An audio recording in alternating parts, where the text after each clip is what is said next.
Como todo esto va ligado a la amenaza sísmica, recuerden que aquí habíamos dicho que ya teníamos amenaza sísmica, ahora vamos a hablar de la amenaza sísmica.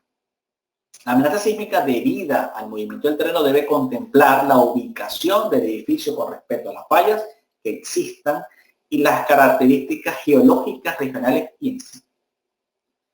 Obviamente debe tomar en cuenta la situación sísmica donde estamos haciendo el diseño. Eso está obviamente claro. Ahora bien, ¿qué pasa? Hay que establecer una relación entre la probabilidad de excedencia, por un lado, junto con el periodo de retorno. Fíjense, propuesta del Comité Vision 2000. Los movimientos sísmicos de diseño son expresados en términos de un intervalo de recurrencia medio o de una probabilidad de excedencia. Típicamente, lo que llamamos un intervalo de recurrencia medio, en este caso estamos hablando de 475 años, que corresponde a 10% de probabilidad de excedencia en 50 años. Aplicando estas expresiones, esto es periodo de retorno y esto es probabilidad de excedencia. Son dos maneras de expresarlo. Fíjense lo que tenemos acá. Un sismo frecuente, ocasional, raro y muy raro. Casi que pudiéramos quedarnos con estos tres. Pero bueno, están los cuatro. Típicamente, ¿cuál es el que nosotros utilizamos para diseñar en nuestras normas? Este.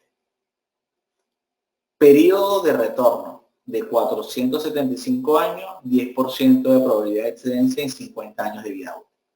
Un sismo ocasional, un sismo menor, sería de 72 años. Este número no llega por obra y gracia, sino que simplemente esto hay que calcularlo. Y muy raro, 950 años como mínimo. Pero puede ser más, porque este 950 años está asociado al 10%. ¿Cómo llegamos allí? Vamos a irlo desmenuzando también, repito, vamos a irlo viendo en esta presentación. En el caso de la TC40, pues estábamos acá. Fíjense, en el caso de la TC40 hablamos de un sismo de servicio, un sismo de diseño y un sismo máximo, que haciendo referencia a lo explicado anteriormente, sería entonces este servicio, diseño y máximo. Bien. Y aquí se establece lo mismo, 50% de 50 años, 10% de 50 años y un rango entre 2 y 5%. Ahora veamos la explicación. ¿Cómo relacionar las aceleraciones con los periodos de retorno, con las probabilidades de excedencia? Todo esto. Hagamos un ejercicio muy sencillo. Vamos a partir de un sismo de diseño que tiene una probabilidad de excedencia de 10%. Este punto 10 es 10%. Vida útil, 50 años. Vamos a pensar, asumir que la aceleración de diseño es 0,30 G. Por ejemplo, ¿qué implica? El periodo de retorno de ese sismo de diseño, con las fórmulas que ya les he presentado, da 474.56, que lo redondeamos a 475 años. Si ahora yo cambio la probabilidad a 50% y hago la misma operación, me da 72.13, periodo de retorno. Pero vean algo, si yo divido la aceleración de servicio entre la aceleración de diseño, porque yo puedo calcular la aceleración de servicio versus lo que era la aceleración de diseño, lo puedo determinar con esta expresión, me da que prácticamente la aceleración esperada es el 47% de la de diseño.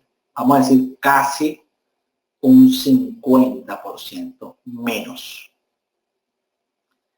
Y haciendo el mismo ejercicio, pero ahora para un sismo máximo, partiendo siempre del origen de todo esto que habíamos hecho de diseño, ahora si la probabilidad de excedencia fuese el 5%, pasamos a 975 años y este sería el factor Este factor en algunas normas es lo que conocemos como factor de importancia, el factor alfa en algunas normas. En la normativa peruana, por ejemplo, es el U. Este es el factor. Si, por ejemplo, en la normativa peruana el U es 1,40, pudiéramos echar para atrás y saber de qué porcentaje estamos hablando de probabilidad de excedencia, del 4%, del 3%, etc. ¿Qué estamos haciendo entonces? Fíjense un ejercicio interesante. Cuando ustedes en la norma definen que es un hospital, no sé, y me invento, el U es 1.5, 1.4, 1.3 o el alfa, como lo quieran llamar, están convirtiendo lo que era el sismo de diseño básico a un sismo máximo. Y estarían controlando la deriva que está en la norma para ese sismo de diseño máximo. Están haciendo una verificación contra un solo sismo, el sismo máximo contra una deriva. Pero no están haciendo verificaciones del sismo de diseño natural, no amplificado, y el sismo de servicio. Y aquí hago mención incluso, insisto, en que ese valor máximo de deriva debería ajustarse también. No puede ser un único valor. No puede ser que utilicemos la misma deriva para, no sé, una casita de 2 pisos que para un edificio de 30 pisos y que representa un gran inversionista o un hospital. Ese es parte del problema. Si bien las normas sí nos están llevando a amplificar la fuerza sísmica para de alguna manera pasar de un sismo de diseño a un sismo máximo, no está haciéndose una redefinición de las. ¿Esto está claro? ¿Entendían qué era lo que hacían en sus normas al aplicar este factor de amplificación, el U o el alfa, como ustedes lo quieran llamar? Que estábamos haciendo esta conversión de esos factores. Por aquí me mencionan que no lo entendían de esa manera, ahora sí se entiende mejor. Bueno, es lo que estamos haciendo. Eso es realmente lo que estamos haciendo. Bien. Fíjense, de hecho, los siguientes aspectos. Vamos a ver un punto que quisiera destacar antes de continuar con la presentación. Quisiera mostrarle algo antes de avanzar. Fíjense lo siguiente. Vamos a ver esto. Esta, por ejemplo, es la normativa colombiana NSR10. Fíjense que es interesante las cosas que se plantean acá. Primero, límites de la deriva. Concreto reforzado, metálicas, de madera y de mampostería que cumplen los requisitos de título A. Estamos hablando del 1%, 0.010. Y si fuese de mampostería, que cumple también con los requisitos de título A, 0.005, es decir, la mitad, 0.5%. Bien. Una tabla general, una condición general, pero hay destellos de diseño por desempeño. En lo siguiente. Primero, cuando se utilicen secciones fisuradas, tanto en objetos reforzados como en mampostería, y en el caso de estructuras mixtas con acero, la deriva puede multiplicarse por 0,7 antes de hacer la comparación. Eso es de alguna manera para reconocer que si vamos a trabajar con secciones agrietadas, va a haber una situación diferente respecto a la deriva. Eso es un primer punto. Y segundo punto, cuando se haya efectuado un análisis inelástico verificando el desempeño de la totalidad de los elementos estructurales en un rango de desempeño no mayor a protección de la vida, life safety, según los requerimientos de la AC31 o las 41, las derivas pueden multiplicarse por 0,7 antes de hacer la comparación. ¿Qué está diciendo aquí? Puede hacerse un ajuste de las derivas en función a ese análisis no lineal y verificación del desempeño para la condición de protección de vida. Lo que pasa es que si lo leemos así, ¿alguien lo entendería? si no se vio la norma, si no entiende los objetivos de desempeño, si no sabe ni siquiera qué es este límite. Es muy confuso. Entonces, porque aquí no es que hay un extracto de vaya a esta parte porque él se dice así, no. Es un párrafo muy sencillo, pero que tiene detrás una gran complejidad de interpretación. ¿Estamos de acuerdo?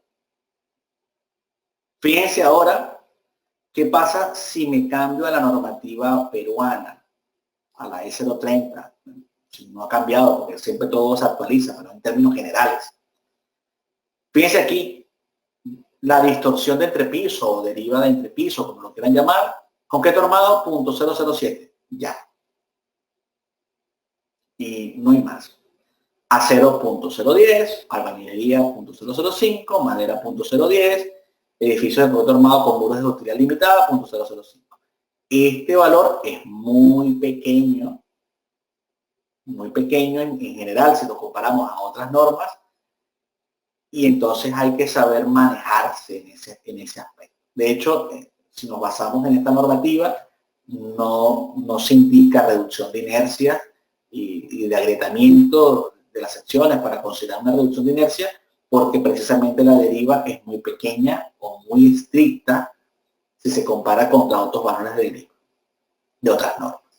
Entonces, hay que saber manejarse con esto.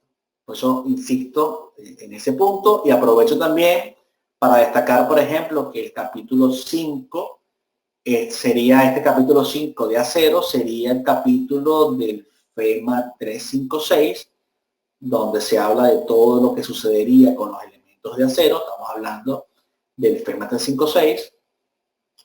En el capítulo 6 se habla de concreto, todos los datos o toda la información requerida para el análisis de rótulas plásticas, análisis no lineal, que estaría haciéndose en elementos de concreto. Si vamos a la perdón, aquí, antes de pasar al FEMA 440, este sería, digamos, las mejoras de estos procedimientos no lineales, que bueno, aquí está toda la información.